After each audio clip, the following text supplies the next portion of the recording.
안녕하세요. AI 데이터 센터를 공부하는 에데니입니다. 지난 시간 최근 AI 데이터 센터 관련 주식으로 모멘텀이 좋은 루멘텀과 코이런트를 비교해 보았는데요. 이번 시간에는 다시 AI 데이터 센터 내부로 들어가려고 합니다. 예전에 다루었던 라우터 영상에서 이어지는 영상이라고 봐주시면 됩니다. 헷갈리시는 분들은 제 유튜브 채널에 있는 AI 데이터 센터 구조 이해하기라는 재생 목록에 순서대로 나열되어 있으니 해당 재생 목록을 참고해 주시면 됩니다. 우리가 맨 처음에 배웠던 장표로 돌아가서 다시 한번 AI 데이터 센터의 구조를 복습해 보시죠. 우리가 제미나이 안녕? 이라고 제미나이 앱에다가 치면 이 데이터는 통신 네트워크를 통해 AI 데이터 센터로 들어가게 됩니다. 여기서 맨 처음 맞이하는 공간인 호텔 정문 엣지 라우터에서는 우리가 지난 시간에 배운 대로 외부 인터넷 만기라는 공공도로와 AI 데이터 센터라는 사유지를 구분해주는 역할을 했습니다.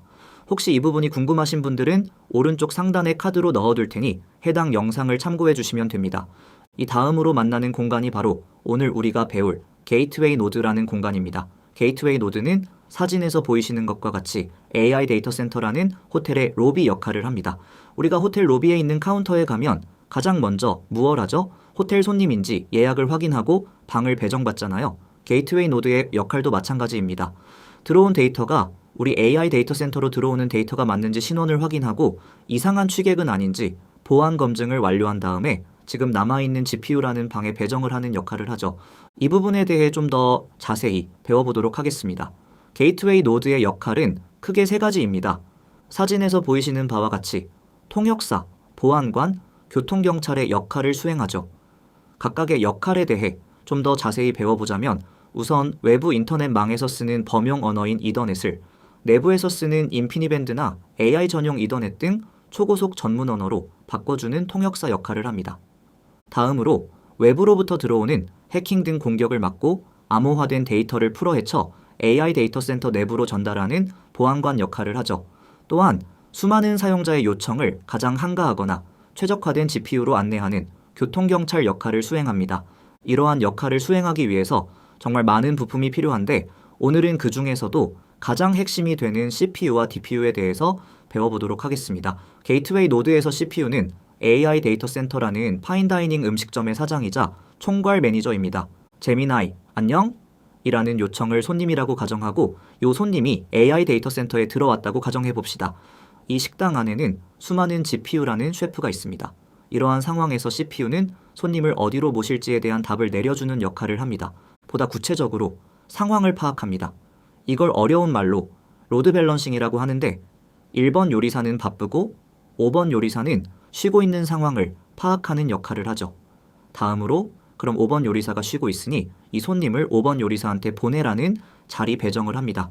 이렇게 배정을 하고 나서 아래 직원인 DPU한테 명령을 하달하죠. 자, DPU야. 요 손님이 하는 말은 전부 5번 방으로 직행시켜 라고 말이죠. 반대로 DPU는 서빙 로봇입니다. 사장님인 CPU가 시키는 명령을 수행하는 역할을 하죠. 아까 CPU가 5번 방으로 보내 라고 정해준 명령대로 실제로 데이터가 들어오면 그 데이터를 5번 방으로 보내는 역할을 합니다. 이때 DPU는 CPU에게 처음에만 물어보고 더 이상은 물어보지 않는 똑똑한 서빙 로봇이죠. 이제는 들어오는 손님을 사장님한테 묻지도 않고 자체적으로 판단해서 AI 데이터 센터 내부로 들여보냅니다. CPU와 DPU의 역할이 무엇인지 대략적인 그림이 그려지시나요? 많은 분들이 CPU는 워낙 오랫동안 우리와 함께해서 익숙한데 DPU는 아무래도 생소한 개념이다 보니 궁금한 점이 많으실 텐데요. 그래서 오늘 남은 시간은 DPU가 무엇인지에 대해서 좀 더 자세히 파헤쳐보는 시간을 가져보려고 합니다. DPU는 오른쪽 사진과 같이 NIC 칩에 뇌가 달린 칩입니다. 여기서 말하는 뇌는 바로 CPU인데요. 대표적인 DPU인 엔비디아의 블루필드 포칩 사진을 한번 보시죠. 이번 CES에서 나온 사진인데요. 왼쪽에 보이시는 칩이 바로 엔비디아의 그레이스 CPU이고 오른쪽에 있는 칩이 바로 커넥트 X9 NIC 칩입니다. 이 DPU라는 것에 대해 이해하기 위해선 기존 방식이 어땠고 어떤 문제가 있어서 이 칩이 나오게 되었는지 이해해야 합니다. 우선 기존 방식에 대해 자세히 알아보기 전에 아래 사진을 한번 보시죠. 렉 안에 있는 서버를 한번 열어보면 랜선이 꽂히는 곳 바로 앞쪽에 NIC 칩이 있습니다. 그리고 그 뒤로 CPU 칩이 있죠. NIC 칩이 네트워킹을 담당하는 칩이라 CPU보다 앞에 있으며 랜선이 꽂히는 곳 바로 뒤에 있다라고만 기억해 주시면 됩니다.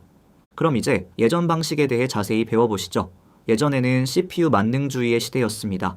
모든 일을 사장님인 CPU에게 시켰죠. 그리고 그 사장님은 직접 짐을 옮겼습니다. 이게 무슨 말이냐? 데이터가 NIC를 통해 서버 안으로 들어오면 NIC가 소리를 칩니다.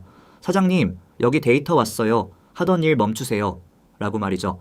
그러면서 데이터를 사장님인 CPU의 메모리로 복사를 해줍니다. 그러면 CPU가 들어온 데이터를 직접 하나하나 모두 까서 확인했습니다. 바이러스는 없는지, 어디로 보내야 하는지, 내부망에 어울리는 언어를 쓰는지 등 모든 부분을 말이죠. 이 모든 과정이 끝나면 CPU가 다시 NIC에게 명령을 내려 다시 서버 밖으로 보내 이동을 시켰습니다. 이 과정에는 치명적인 단점이 있었는데 바로 데이터가 유턴을 하는 구조라 비효율적이었다는 점입니다. 이걸 헤어핀 효과라고도 하는데 CPU가 네트워크를 처리하는 데만 자원을 30에서 50%를 낭비하게 되다 보니 정작 본업을 할 힘이 없어지는 문제가 발생했던 것이죠. 특히나 AI 데이터 센터의 대역폭이 점점 늘어나면서 데이터의 양이 더욱 늘어나게 되었고 이 문제는 매우 심각해졌습니다. 또한 CPU가 이렇게 바쁘다 보니 데이터가 처리를 기다리게 되면서 지연 시간과 병목 현상이 발생하게 된 것이죠. 이러한 문제를 해결하기 위해 나온 것이 바로 DPU입니다. 사진을 보시면 컴퓨트 트레이 맨 앞부분에 DPU 칩이 박혀있는 모습을 보실 수 있는데요. DPU가 NIC 칩의 똑똑한 버전이기 때문에 네트워킹 역할을 담당하는 칩이고 그렇기에 트레이 맨 앞에 위치하고 있는 것이죠. 앞서 말씀드린 대로 데이터가 폭발하고 AI 연산을 돌리는 역할을 수행하는 데에만 CPU가 집중할 수 있도록 네트워크 처리로부터 해방을 시켜주기 위해 나온 칩입니다. 데이터가 외부에서 서버로 들어오면 DPU가 자체 프로세서로 즉시 검사를 하는 것이죠. 이때 DPU는 CPU에게 보고를 하지 않고 바로 AI 데이터 센터 내부로 들여보냅니다. 이렇게 되면서 CPU는 처음 보는 데이터나 네트워크 정책을 설정하는 데에만 개입을 하게 되었고 네트워크 업무로부터 해방될 수 있게 되었죠. 이로 인해 CPU 자원이 AI 연산을 하는데 집중할 수 있게 되고 지연 시간도 줄어들게 되었습니다. 여기까지가 전반적인 DPU의 역할이었습니다. 그래서 이번 영상 남은 부분에선 또 DPU 심화 과정을 진행하려고 하는데요. 혹시 나는 어려운 기술 이야기는 딱 질색이야 라고 생각하시는 분은 이번 영상은 여기서 마무리해 주시고 다음 영상에서 다룰 DPU의 주요 기업을 봐주시면 되겠습니다. 다만 나는 왜 샌디스크 주가가 날아갔는지 너무 궁금해 라고 하시는 분들은 이 심화 과정 영상을 보신다면 이해가 되실 겁니다. DPU 심화 과정에 들어가기 위해선 우선 NIC 칩의 존재에 대해서 자세히 배워야 합니다. NIC란 네트워크 인터페이스 카드의 줄임말로 아래 보이시는 사진의 오른쪽 칩 부분을 가리킵니다. 줄임말을 통해 알 수 있듯 본질은 네트워크 전용 A식 칩이죠. A식 칩이란 주문형 반도체 또는 특정 목적 칩을 의미하는데요. 혹시 이 부분에 대한 자세한 내용은 제가 이전 라우터 영상에서 다룬 적이 있으니 오른쪽 카드에 뜨는 영상을 참고해 주시면 됩니다. NIC 카드의 역할은 크게 세 가지였습니다. 우선 물리적 신호를 정제하는 역할을 했는데요. 케이블 끝에 있는 트랜시버에서 빛을 전기로 바꿨지만 이 전기 신호는 노이즈가 심하고 특히 타이밍이 엉망인 상태입니다. CPU가 이해하기 위해선 전기 신호의 박자를 맞춰야 하는데 이 역할을 NIC 칩이 담당했던 것이죠. 추가적으로 최근에는 NRG 방식이 아닌 판포 방식의 복잡한 파동을 보내는데 이 파동을 보고 디지털 숫자로 바꾸는 역할 역시 NIC가 담당합니다. 그리고 이 카드는 데이터 검문과 분류를 담당했죠. 데이터 패킷의 헤더만 보고 우리 서버로 들어와야 하는 데이터인지 확인하고 데이터 깨짐 등의 오류를 수학적 검산 등을 통해 확인했습니다. 그래서 이런 과정을 통해 CPU가 쓸데없는 데이터 때문에 자원을 사용하지 않을 수 있게 1차 방어막 역할을 하는 것이죠. 이런 두 역할을 하기 위해선 칩 내부에서 데이터를 병렬로 두고 작업을 해야 하는데 다시 CPU로 이동을 시키기 위해 직렬로 변환을 하는 과정이 필요하거든요. 이런 과정을 위해 서데스를 통해 직병렬 변환과 배송 역할을 했습니다. 즉 기존 NIC만 하더라도 이런 복잡한 역할을 했는데 DPU로 넘어오면서 기능이 추가됩니다. 아까 말씀드렸는데 DPU는 결국 CPU와 NIC를 하나의 칩 안에 박아둔 칩이잖아요. CPU 칩이 추가되면서 보안 검사와 스토리지 가상화라는 역할이 추가되었는데 이 뒷부분이 바로 샌디스크와 연관이 깊습니다. 하나하나 차근히 알아가 보시죠. CPU 아키텍처에는 크게 두 가지 방식으로 구분됩니다. x86과 ARM. 전자가 인텔과 AMD와 같은 CPU만을 전문적으로 만드는 기업이 주로 사용하는 방식이고 후자가 엔비디아나 애플이 활용하는 방식인데요. x86은 올라운더에 해당하는 방식입니다. 하나의 명령만으로도 복잡한 일을 한 번에 처리할 수 있죠. 장점은 아주 강력하고 똑똑해서 어떤 소프트웨어도 운영이 가능합니다. 다만 구조가 복잡하기 때문에 전기를 많이 먹고 발열이 심하죠. 반대로 ARM은 특수 목적에 최적화된 방식입니다. 단순한 명령을 여러 개 처리하고 아주 빠르게 처리할 수 있는 방식이죠.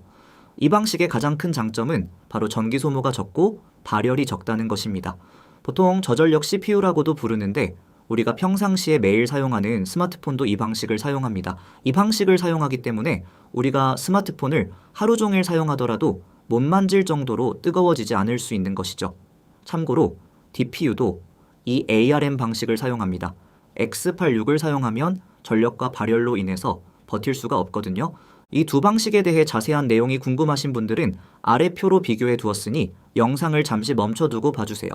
DPU와 관련되어 인텔의 굴욕적인 사건이 있었는데 바로 본인들 DPU 칩에 ARM 방식을 사용했던 것이었습니다.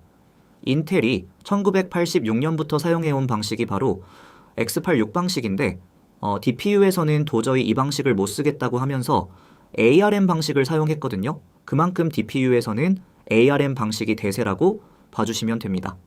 아까 말씀드렸다시피 DPU는 NIC와 비교해서 두뇌가 추가되었기 때문에 보다 복잡한 업무가 가능해졌습니다. 일단 기존 NIC는 주소를 확인하는 정도였다면 DPU는 암호화된 데이터를 직접 뜯어서 바이러스를 확인하고 다시 포장해서 보내는 역할까지 담당했습니다. 이런 방식을 통해 CPU까지 직접 바이러스가 들어가지 않으니 CPU를 안전하게 보호할 수 있게 되었죠. 뿐만 아니라 스토리지 가상화라는 엄청난 역할을 할 수 있게 되었는데 아래 피라미드를 한번 보시면 AI 데이터 센터에서 주로 언급되는 메모리 칩 체계도입니다. 크게 HDD, SSD, DRAM, 그리고 HBM이 있는데요. 이 기능은 바로 SSD와 관련된 내용입니다.